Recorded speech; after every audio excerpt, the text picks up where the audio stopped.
À tous, voilà, je m'appelle Jean-Guy Jean-Jacques et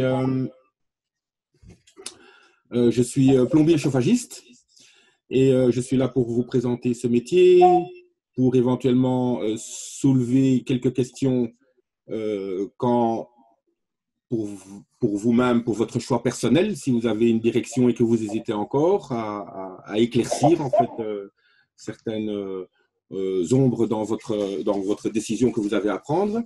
Et voilà, dans notre métier en ce qui concerne la plomberie et le chauffage, il vous faut savoir que premièrement, euh, ce n'est plus le métier d'antan où on disait le bon plombier chauffagiste qui tirait des tuyaux, qui venait faire un détartrage du chauffe-bain. On est maintenant dans un métier qui est dit technique, ce sont les techniques spéciales de la construction. Ce métier, ce diplôme vous donne accès non pas simplement à la plomberie, donc aux sanitaires, aux salles de bain, aux toilettes, aux WC, au débouchage, etc., mais aussi au chauffage, mais aussi aux techniques de froid, donc à l'installation des ERCO et à la ventilation. Alors, il faut savoir que notre métier est devenu depuis un certain temps maintenant un métier mixte. Ça veut dire que c'est accessible aux dames aussi, tout à fait, parce que la force n'est plus réellement un enjeu. On a des machines qui font ça. Et c'est un métier où, malheureusement, beaucoup de gens auront tendance à le choisir parce qu'on gagne de l'argent. Oui, c'est vrai, on gagne de l'argent dans ce métier. Mais surtout, on travaille dans le cadre actuel pour la planète. Pour être honnête, on travaille pour la planète et on travaille à faire attention de consommer le moins possible pour polluer le moins possible. D'où l'importance aujourd'hui des techniques de froid, d'où l'importance aujourd'hui des techniques dans la ventilation. Voilà.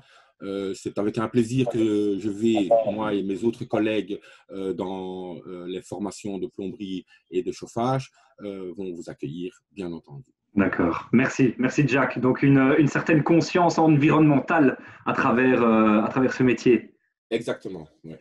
Super. Merci, Jack. Ben voilà, comme ça, vous avez fait connaissance avec notre premier formateur de la journée. Je propose de passer la parole à Omar, qui lui va nous parler de lui, dans un premier temps, et aussi de son métier frigoriste. Omar, j'active ton micro. Ok, super. Ben, tout d'abord, bonjour à tous. Moi, c'est Omar Mahalmi. Donc, en fait, je suis formateur donc, dans la section frigoriste et dans la section chauffage. Ici, donc, personnellement, mon parcours à moi, j'ai un graduat en énergie et environnement, orienté en technique du chauffage, du froid, de la ventilation. Et à côté de ça, donc, j'ai aussi donc, un diplôme de chauffagiste et de frigoriste donc, en chef d'entreprise que j'ai fait moi-même donc, à l'EFP, donc à l'époque l'INFAC, l'Infopo. Et donc, en fait, donc, le cours de frigoriste, les études de frigoriste à l'EFP se donnent en 3 ans, et où on apprend un petit peu tout ce qui est les techniques du froid. Donc, les techniques du froid, il y a pas mal de… On va retrouver dedans un petit peu tout ce qui est un petit peu thermodynamique, tout ce qui est électricité industrielle, donc tout ce qui est basage. C'est un métier assez complet, c'est un métier où il y a pas mal de demandes. Donc, il y a énormément de un gros manque de frigoristes pour l'instant. C'est un métier où effectivement on gagne bien sa vie aussi, un petit peu comme dans le chauffage. Et c'est aussi un métier qui est très, très orienté vers l'environnement.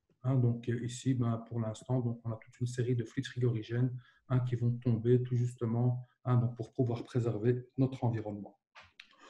Le métier de frigoriste, comme son nom l'indique, donc beaucoup de gens pensent que c'est juste le petit frigo ménager, mais nous, non.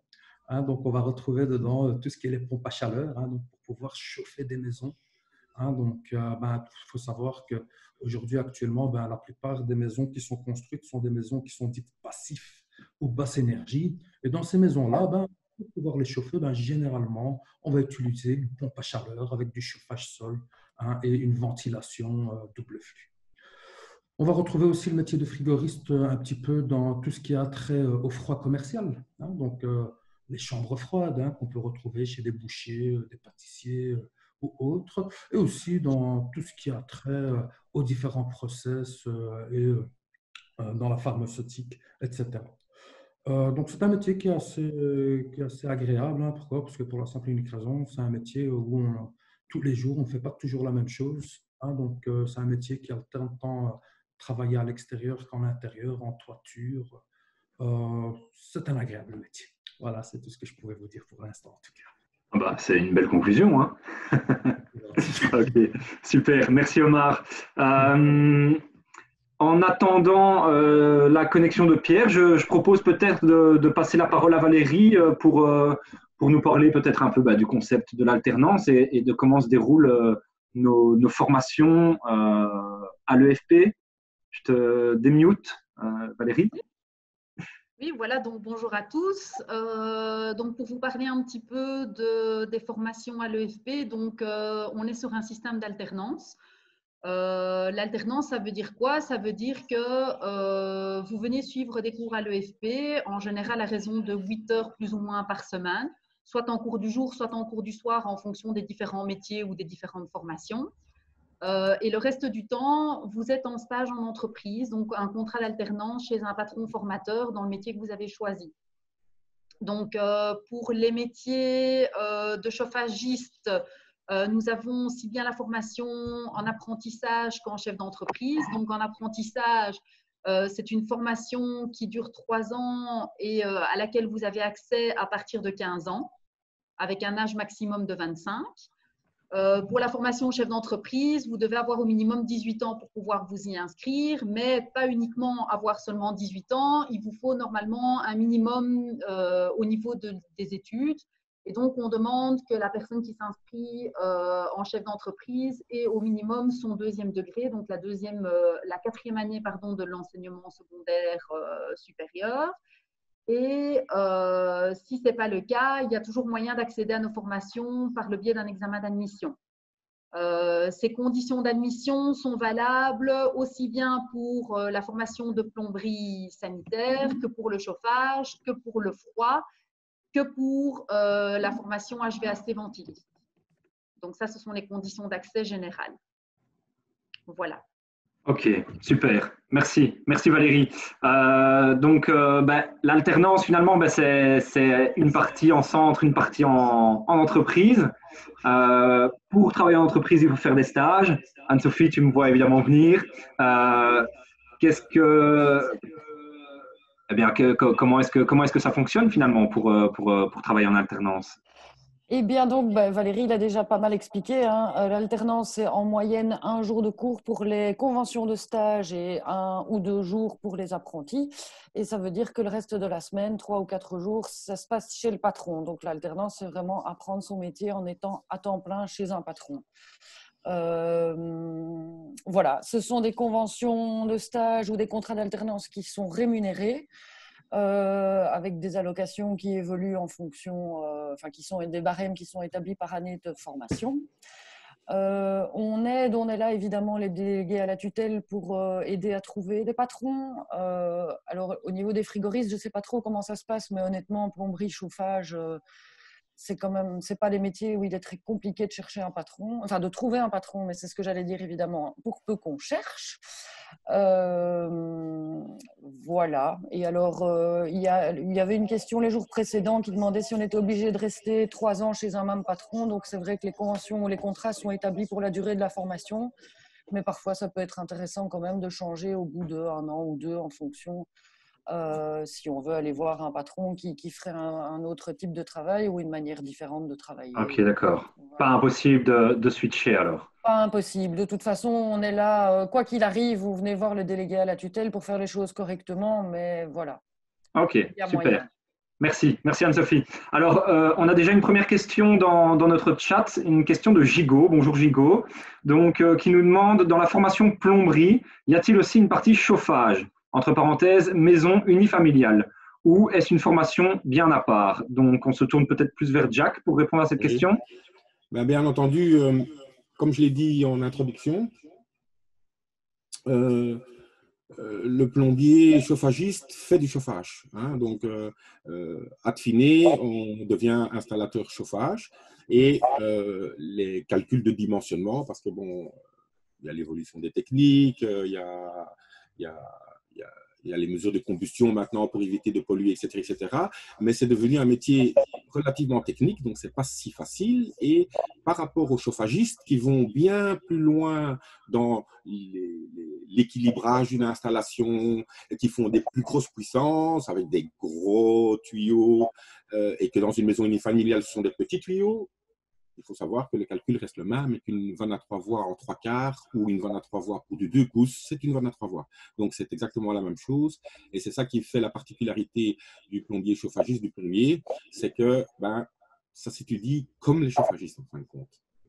Ok, voilà. Donc, l'avantage aussi que je voudrais ajouter, parce que je vois que c'est une formation en alternance, ça veut dire que vous faites en même temps de la théorie au centre de formation et en même temps de la pratique chez le patron. Il faut bien vous imaginer que dans votre parcours d'éducation, à fini, quand vous serez diplômé et que vous allez postuler pour un poste, c'est très rare de pouvoir dire « je sors de l'école et j'ai déjà 3 ans d'expérience ».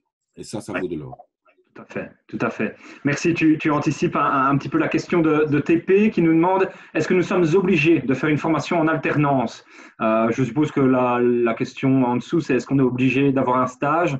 Je me retourne peut-être plus vers Valérie pour cette question. Alors, il faut savoir que dans nos formations chefs d'entreprise, pour certaines formations, le stage est obligatoire, pour d'autres formations, le stage ne l'est pas.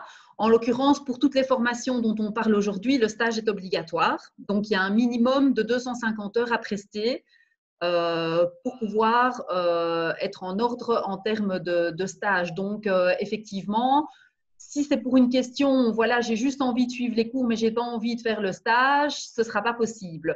Maintenant, si la question est plus basée sur le fait, voilà, je travaille déjà, j'aimerais bien faire cette formation, mais je n'ai pas la possibilité de faire le stage, ça c'est encore autre chose.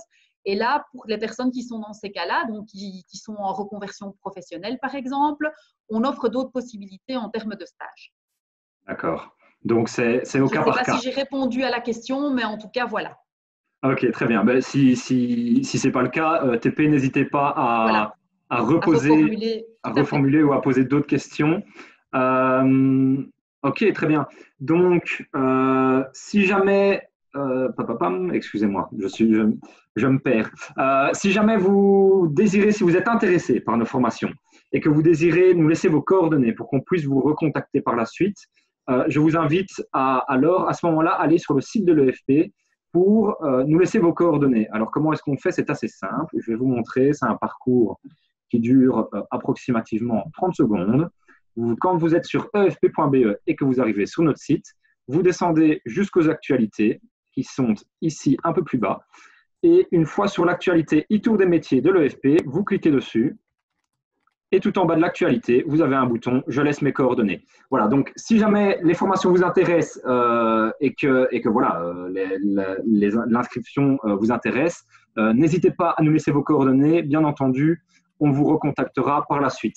On a pas mal de monde qui est arrivé entre-temps depuis le départ. Donc, juste pour rappel, les questions, c'est dans le chat pour faciliter les interventions. Donc, si vous avez des questions, n'hésitez surtout pas à les poser. Et je vois que TP nous dit qu'il a eu réponse à sa question. Donc, c'était très clair. Gigo qui a de nouveau une question. Pourriez-vous parler un peu plus de la solution que vous auriez pour les personnes en reconversion et leur stage? Donc, je ne sais pas si quelqu'un veut prendre la main sur cette question. Je pense que c'est plutôt moi, puisque Anne-Sophie s'occupe des stages rémunérés et donc des conventions de stage à temps plein. Donc, effectivement, pour les personnes qui seraient éventuellement en reconversion professionnelle, on donne la possibilité à ces personnes-là de faire un stage non rémunéré de 250 heures. Donc, ça vous permettra effectivement d'acquérir la pratique en entreprise, mais effectivement, c'est réduit à 250 heures. Et donc, je suppose de toute façon que si vous êtes employé ou ouvrier, enfin en tout cas, si vous avez un contrat de travail, vous n'avez pas la possibilité de toute façon de faire plus. Donc, il faudra trouver un système pour effectivement faire quand même, les 250 heures. Bois un petit verre d'eau. Merci Valérie. Jack a peut-être quelque chose à nous dire par rapport à la ventilation. Oui, parce que donc dans le domaine de la plomberie, qui inclut le chauffage, qui inclut l'installation de groupes de froid, il y a aussi la ventilation. Et comme me disait mon collègue Omar là tantôt, il faut savoir que maintenant, dans le souci de polluer moins, hein, pour ne pas polluer, on va essayer de ne pas brûler, donc de brûler le moins possible. Et pour brûler le moins possible, on va tenter de garder nos calories à l'intérieur. Du coup, Omar parlait des maisons passives, parce qu'on construit passif maintenant, on isole. Et donc, au plus on isole, eh ben, au plus on crée de nos maisons des tupperwares. Et du coup, la ventilation devient, si pas obligatoire, nécessaire, parce qu'elle est obligatoire, il y a des normes, bien entendu. Et du coup, il y a un enjeu très important que de pouvoir développer, donc c'est si je ne me trompe, je vais demander à Valérie de confirmer, c'est un tout nouveau cours, c'est une toute nouvelle formation et qui vise à approfondir le secteur de la ventilation dans nos métiers de la construction. Tout à fait. Merci. Merci pour la précision. Oui, c'est vrai, c'est une nouvelle formation HVAC qui sera accessible dès l'année prochaine. Omar, tu nous parlais tantôt de chauffage central. Tu n'as. Je dis... En fait, hein, c'était donc surtout des chauffages central, oui, mais au niveau, si tu veux, de la production, hein, au lieu d'utiliser une chaudière, on va utiliser plutôt une pompe à chaleur. Il faut savoir, hein, par exemple, en Wallonie, pour 2035, le mazout, c'est fini. Hein, donc, en Flandre, à partir de 2022, pour toutes les nouvelles constructions, on est obligé de passer, on ne peut pas installer de chaudière.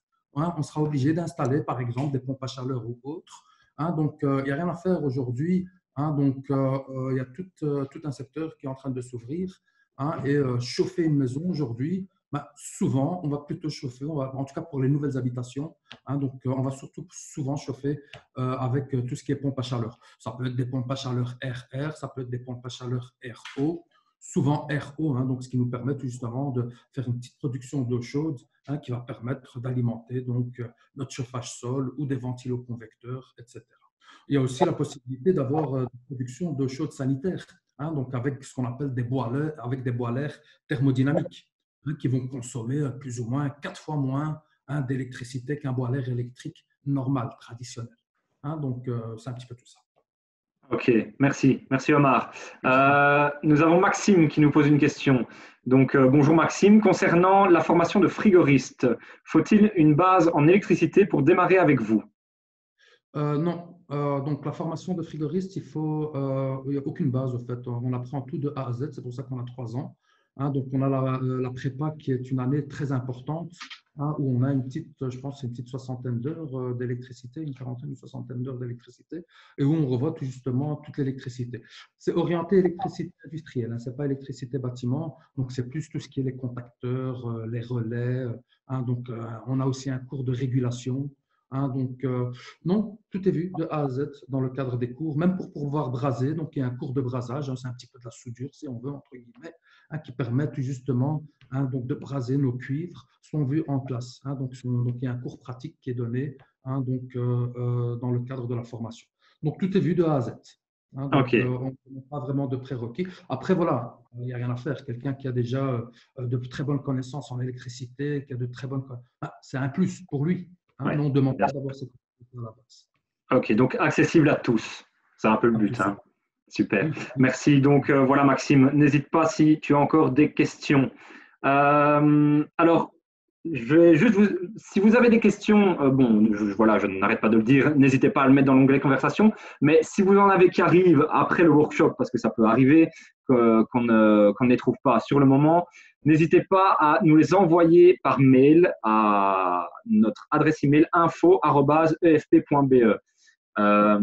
Donc, toutes les questions relatives au métier, on pourra les relayer à nos professionnels pour qu'ils vous répondent. Et si vous avez des questions peut-être d'ordre un peu plus administratif, n'hésitez pas à nous contacter au 0800 85 210. C'est le numéro de notre info accueil qui se fera un plaisir de vous répondre dans les heures de bureau, bien entendu. Si vous êtes intéressé par la formation, n'hésitez pas à nous laisser vos coordonnées aussi.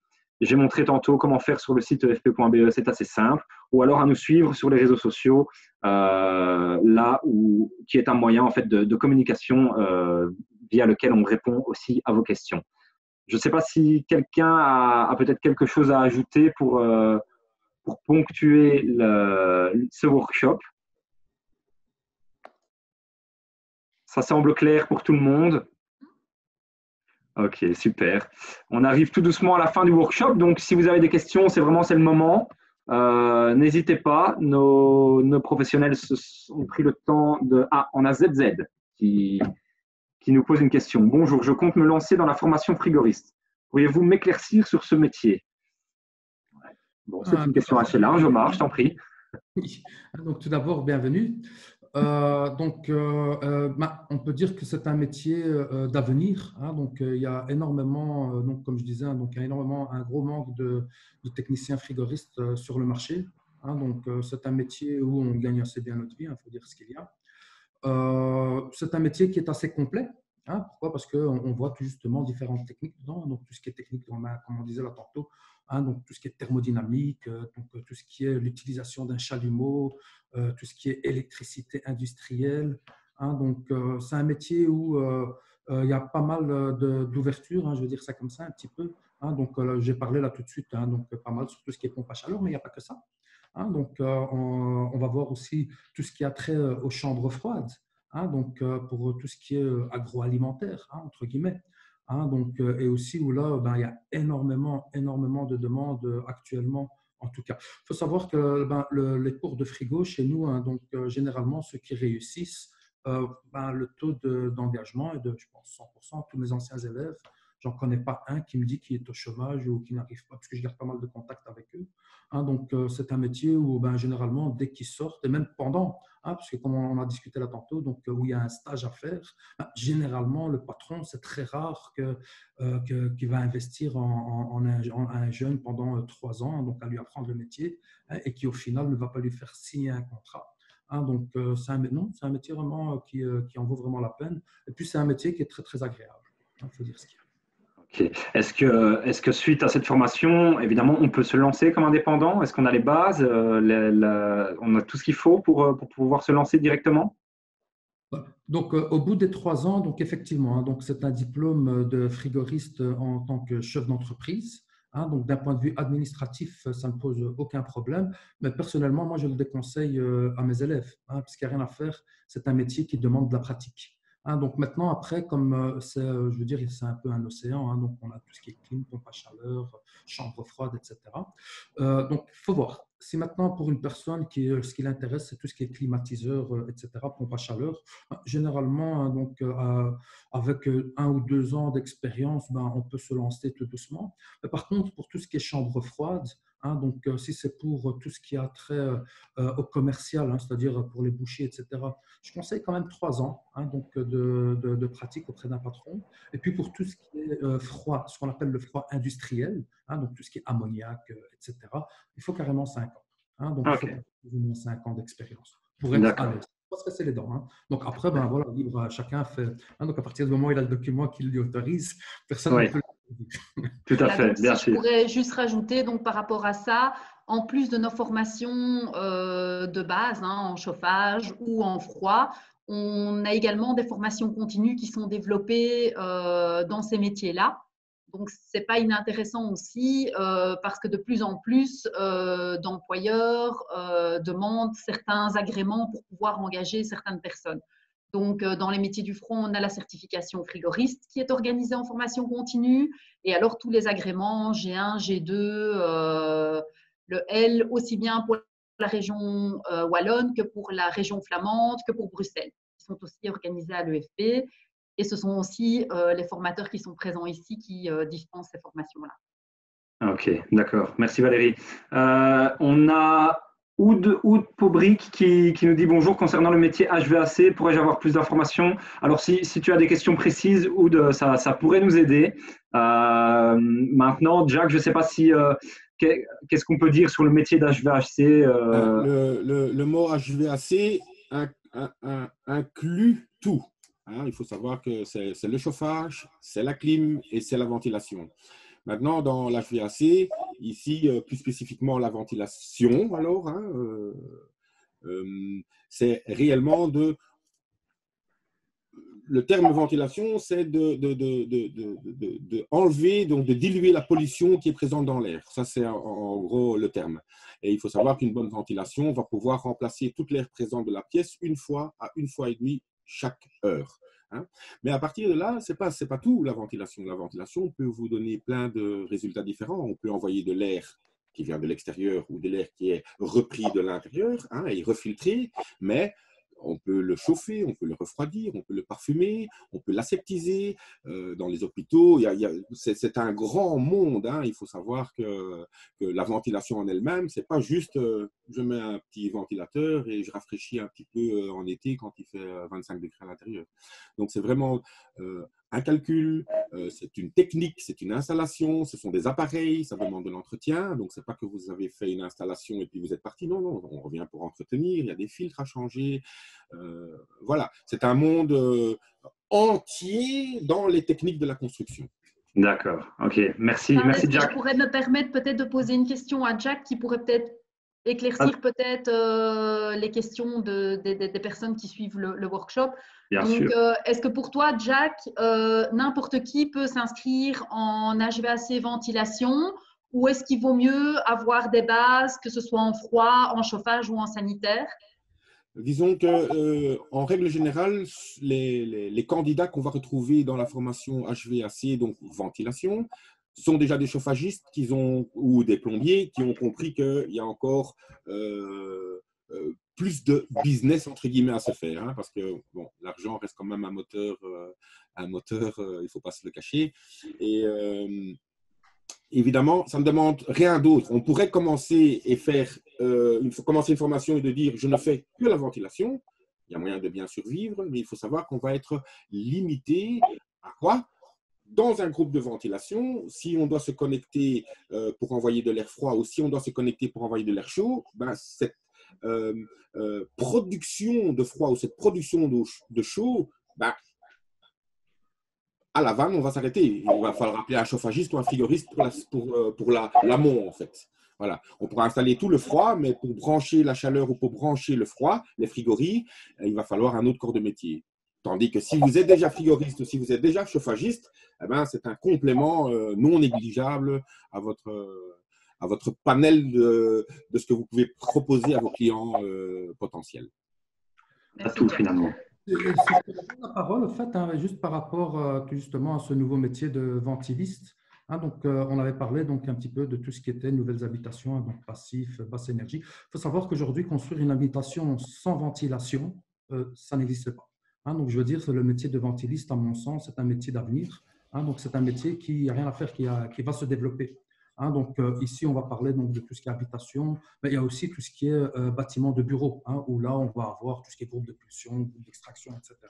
Mais il n'y a rien à faire. Hein, donc, aujourd'hui, de plus en plus, il y a une très, très grosse demande au niveau du métier de la ventilation. Et je pense que oui, c'est un métier d'avenir. Un petit peu le… En conclusion, je pense que tous nos métiers ici présentés aujourd'hui sont des métiers qui sont complémentaires, quoi. Tout à fait. Merci. Ok, super. Bon, eh bien, s'il n'y a plus de questions, on va peut-être pouvoir passer au sondage pour voir eh bien, simplement si on a répondu à toutes vos questions. Ça prend quelques secondes. J'en profite évidemment pour vous rappeler que vous pouvez nous laisser vos coordonnées sur le site efp.be, que vous pouvez nous poser vos questions par mail info@efp.be ou nous contacter au 0800 85 210 pour les questions peut-être plus administratives. Eh bien voilà, notre workshop touche à sa fin. Si plus personne n'a de questions, il ne me reste plus qu'à vous remercier, à remercier nos invités, à remercier Jack et Omar d'avoir été présents et de répondre à toutes les questions.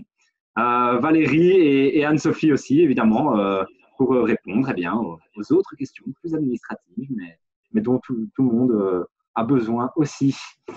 Voilà, donc il ne me reste plus qu'à vous dire au revoir et à vous remercier d'avoir assisté à ce workshop. Et alors, en espérant vous revoir très vite à l'EFP pour vous inscrire et pour apprendre ces super métiers que vous ont proposé nos super formateurs. Bonne fin de journée. Merci. Ciao, ciao. Merci, Au au revoir. revoir.